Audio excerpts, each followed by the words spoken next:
In today's video, I have an announcement and a key question.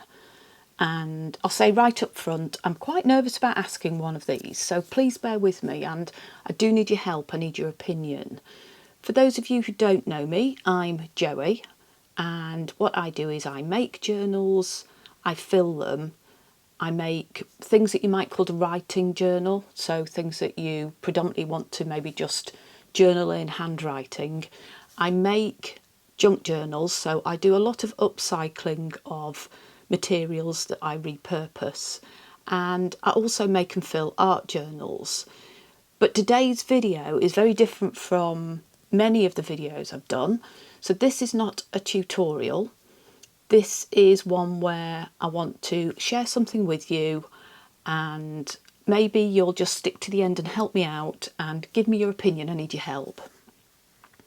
Firstly, I thought what I'd do is just spend 1 minute or two bringing everybody up to speed with where we're at, because I think that context is actually quite important to the couple of questions, the announcement and the question. So what my channel is about, I've just described, but if I do a minute on how we got here. So I had to have a look, about 211, I think it is, videos on my channel. Those are mostly tutorials, and typically what I do, and I love doing this, is I make the journals or the ephemera, the pockets, the envelopes that goes in them from mostly basic supplies, so cheap or free supplies. And it's very important to me that they are from that category of being accessible. So that word accessible is a really important component of what I like to do here on my channel. And in everything that I do, the motivation behind it is very much about sharing my passion / obsession for paper. I want you to get as much enjoyment out of playing with paper as I do, and that's what this is all about. So I started the journey by simply sharing some little journals that I'd made, really small ones, because that was about all I could cope with. They were finished, so I wasn't showing how to make them. And I just turned the pages, and quite frankly, I only just knew how to turn the camera on. So partly this was because I didn't know how to film a video. I moved on to making what we call ephemera. So whether it is strictly ephemera, it's making things like pockets and envelopes and tags, and on my channel using upcycled materials, and typically that's book pages. And I did quite a few videos where I filled a page in a journal, and I really like that. So I have quite a successful video sharing some tips and ideas for beginners as to how you might want to fill a page in a journal. So there's a bit of evolution starting there. And as I learned new skills, and hopefully you were learning some new skills and techniques along the way too, I did a bit of a deep dive into making pockets, and I had a fantastic, not exactly a series, but a really great time making lots of different pockets. These elements that go in your journal, which I love to be interactive. I remember making something I called an envelope flapper. So that was this mechanism that sort of opened and closed, and you could put things in and collage it. That was a lot of fun. I made a pocket from big book pages, and I really enjoyed that one because we got to do some collage as well as making a really interesting pocket. And I made lots of pockets from junk mail. So the typical things that you see on many other channels here on YouTube, I just was having a play and doing it my way. I shared my process on a number of occasions for making journals, and I love to make them from book pages, and I mix all those book pages up. And I even had a go at answering the question, what is a junk journal? And I think that's probably been my most successful video on my channel overall. I've basically made loads of journals, I've filled journals, and hopefully, if you've been here before, you'll know that I've just really tried hard to share my passion for paper. And that hasn't stopped. I've tried more recently to inject some new ideas, and I've played with new supplies. So I have brought beads and jewellery into the mix. I've painted on the cover of some journals. That was a lot of fun. I really like bringing paint onto book pages and playing with it that way.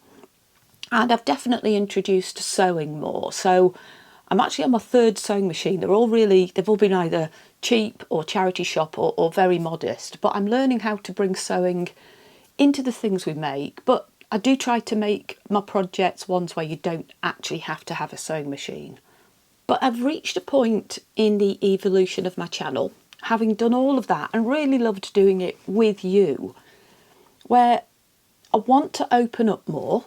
And I want to feel that we can just know each other a bit better and feel that you're a bit more knowing of where I'm sitting in my craft room, what I'm doing, feeling like we're a bit more together. And if I'm very honest, I need to be brave to do that, and I need to let you in. And there's something that's happened, something that's changed recently, and I guess this is where I feel it a bit. I was off YouTube for a couple of years and it was so hard. I didn't mean to do this, really didn't. And the reaction when I came back was just tremendous. And to be honest, that's continued. I had 2 years off, and then the first video I did was my best junk journal, and it probably was the best one I've ever made. It was made from a large used envelope, and I collaged on the front and I lined the inside, and I added a signature, and I've decorated that in my way. Might not be the way that everyone else does it, but it's like using scraps and colour. Love using colour, mixing things up. But the comments on that video were just amazing, and that was nearly 6 months ago, and I've been thinking about that and reflecting on that. And that's what's really leading to the announcement, the questions I've got today. I want to do more opening up and make what I do and how I do it more accessible. So it's sticking with the theme of my channel. And the first one, well, let's talk about the first point. The first question I've got, the announcement and question, is around a new feature that you may have seen called a community page. And we've had community pages on YouTube for a while where the channel owner, me, would write a post and you can comment underneath. The new feature, if it's turned on, so it doesn't need to be turned on, I've turned mine on, is allowing you as a subscriber to initiate a post, so you don't need to just reply to something I've posted as a picture or said. So I think you can only do it on a mobile phone. So you would go and find my homepage and click where you see visit community, and that will take you to the community page. And if you start to make a post, there's a little icon at the bottom, I think it's got a wiggly line, and that would allow you to post a picture of any projects that you've created. A few of you have already been using it, not very many because it is very new. But I have a proposal, and I'd really, really value your opinion on whether I've got this right, whether this will work, whether it's something you want to do. So my suggestion is that we use it in 3 key ways. First of all, the obvious one that I've mentioned there, which is share pictures of the ones that you've made using maybe the tutorials that you've watched, and they don't need to be recent videos. Many of you tell me that you like the kind of put paint on book pages style of journaling that I did some time ago. So you go and watch the older videos, and I go and have a look at some of the older stuff I've done every now and again, and it's a bit different from what I've done recently, and I get some satisfaction that's a bit different from those older tutorials. So maybe you want to just put pictures on there of anything you've made. And in fact, when I was thinking about this, I thought, why not just share your joy of paper and post what you're making regardless? Maybe we don't need to limit it to I watched a tutorial of Joie's and here is my result.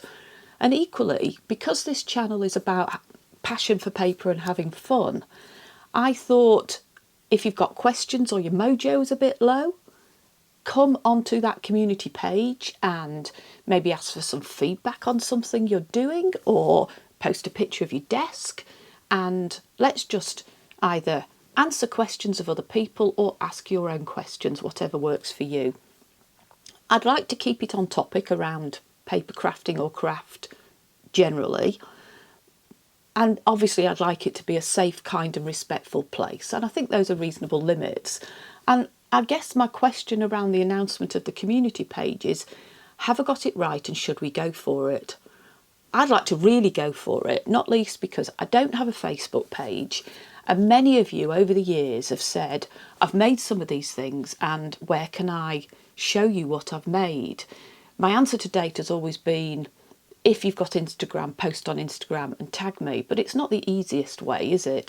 So this way, you don't even need to leave YouTube. You just go to the community page, you put your picture on there, and indeed, just open up and go in and chat and see what everyone else is doing. So in a minute, I'll share my slightly, maybe more controversial question, but please let me know what you think about the community page. Should we use it? And if so, how? So the second question, the maybe slightly more controversial topic, relates to another feature that you might have seen recently. You might even have taken part. Something called channel membership. So if you don't know what channel membership is, this is a new YouTube feature that basically allows content creators, so someone like myself, to generate more income from subscribers, maybe a small subset of your subscribers, who pay some sort of monthly contribution, still within YouTube, so not on Ko-fi, not somewhere else. And those members would then get some form of benefits or content that non-paying subscribers don't get. And the sorts of features and benefits range from just having an emoji next to your name, perhaps, or a shout out. But typically, I think there's a suggestion that those subscribers, those members, might get extra videos that you don't get just without paying to be a member, or maybe it's access early, that sort of thing. So I thought I would like to walk through some logic with you and get your answer to a question around this. Now, I primarily earn my income from what's called AdSense revenue, and I'll just share the context of this financial side because I think it's relevant to the question. So I have adverts in my videos, as everybody does nowadays. I think you can avoid those if you have YouTube Premium. I have done some affiliate work, and that means that I might have earned a small commission if you click on a link in the video description box. So those of you who've been with me for a while might remember that I had a relationship some time ago with an art supplier, and you might have clicked on a video link underneath, gone and bought something, and I might have got a tiny percentage of what you spent. More recently, and I'm quite excited about this, I have been doing sponsored videos, and what that means is, like you might have seen on some recent videos where I was sponsored by Craftsy, I am paid to share the value, the features, the benefits of a service in this case with you, and I get recompense for that. I do sell a few items on Etsy. I don't really have the time to make enough items, and it takes time to list, as many of you may know. And so not a lot goes in my shop and it's often empty, and I really apologise for that. I really try to put things in my Etsy shop, and I will keep trying to do that. What I don't do, and this probably makes me a little bit different from some channels, I don't make what are called printables or digitals, and I don't know how, and I don't intend to spend my time learning. These are the things that you can buy and download, and then you use them in your projects, and many of them are absolutely stunning, and I think they have a place. I don't have a thing against them, but I like to mix them up with lots of upcycled elements. That's my gig, just using them perhaps in specific ways in projects. What I don't do, I've steered away from, are what you might call a product review, where your video is very much about maybe a box of something, and you're talking about that or making just with those items or predominantly with those items. And I don't do those, not because I don't like the items, but because I personally feel that there's a pressure to shape your video to be very much focused around just using those products. And I like to feel that freedom. I like to feel the satisfaction of going wherever my brain wants to go and just creating in the moment whatever it is I want to do. Plus, with all of these things like sponsorship, like using products that you sent for free, there are rules about disclosing things. So you'll have seen in my sponsored videos that I very much say at the beginning who is sponsoring me, so making that really clear. And there are other rules around using free products in your videos, and you just have to navigate that, and it makes it more complicated. More common is being offered free products, and I'll be honest, I get a lot of emails sent to me with products being offered, but typically there is an agreement wanted where you feature that product in a video, not the entire video, but in your video, and pretty soon after you receive the product. And I don't work like that. I don't want to. I like to, as I say, have that freedom. And so even with free products, I don't enter into an agreement that says I'm going to do a video, for example, within 3 weeks, and it's going to be using it. And so when I do use things, they're because it fits and it's brilliant and it's lovely and it's what I want to do. This is just the way I do things. I'm not saying this is how everybody else should do things. This is just the way that I run my channel, and it helps me just get the most fun out of the things that I do. I do get free digitals. Similarly, I'm under no obligation to use them, but I do use them occasionally, like when I transformed a junk mail envelope and just made some pocket out of that.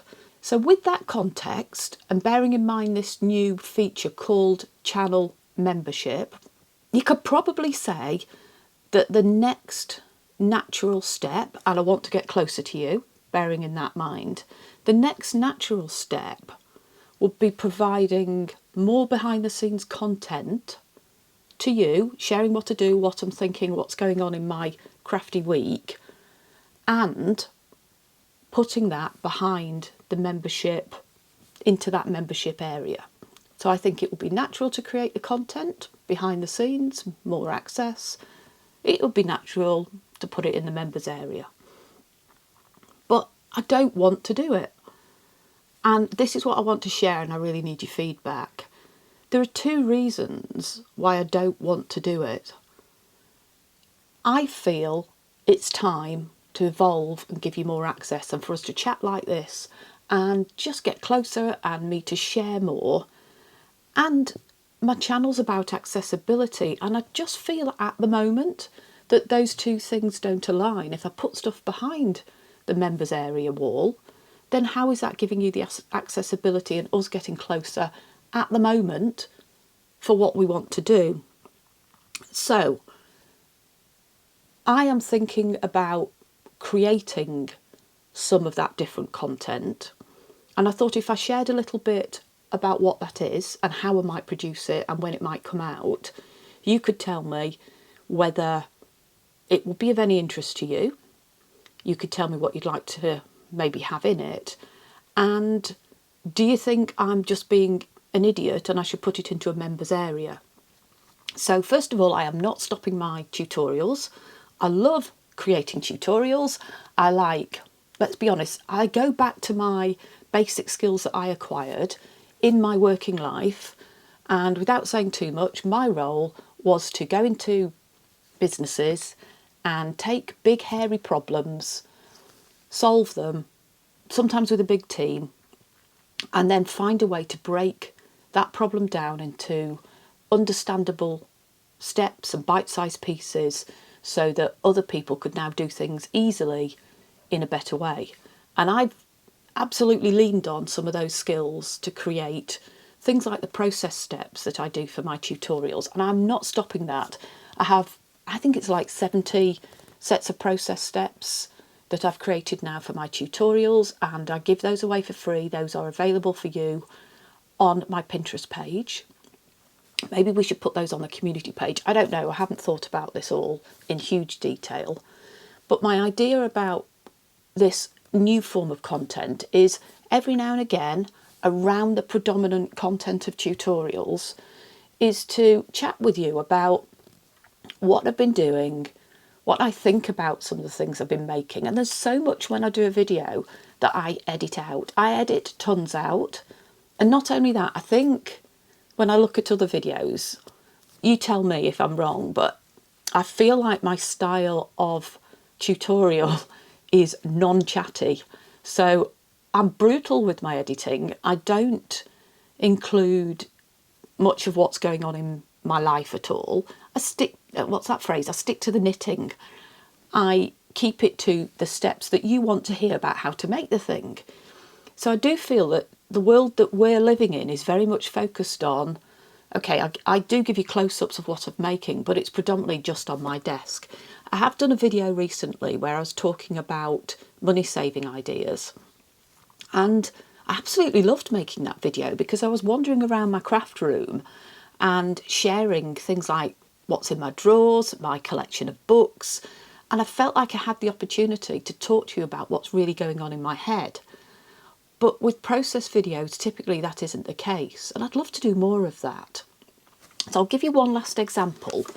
Yesterday, having finished one upload of a video, I'd just made those whimsical houses. I just needed to do something really free and liberating, and you don't get to see these things, but this is the sort of thing I could share the context around if I did this extra content. So I just took a load of packing paper. I don't know if you can see that. So I took a load of packing paper, I folded it up, and I just started doing a bit of collage and a bit of journaling. And I feel like this is the sort of thing I could share a bit more of. Free form collage and journaling. I could show you how to make this. I wouldn't even want to put this into a video because I don't feel it warrants a tutorial in its own right. Then another day, I felt like I wanted something really easy to do. So I just had a go with making some pre-made journal pages. Again, they've never hit the content of a video, but I'd love to share it with you. And maybe we could just talk about things that lift our mojo a bit and any ideas that you want to suggest. I like showing you what's in my cupboards, I like showing you what's in my drawers. My room is a higgledy-piggledy mess, and one day when I've tidied it, which we could do together, you might get to see the whole of that.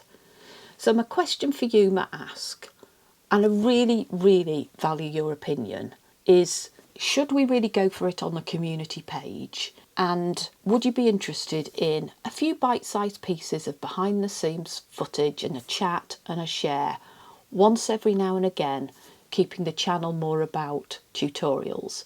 And I totally appreciate it if you don't want to see any of that and you just come here for a clear tutorial and you want to make a really nice journal or some pockets or envelopes or something like that. I want to move on. I want to evolve. I love learning. I hope that you will come with me and do this too. So let me know your opinion. I hope this video has been useful and I really hope to see you soon.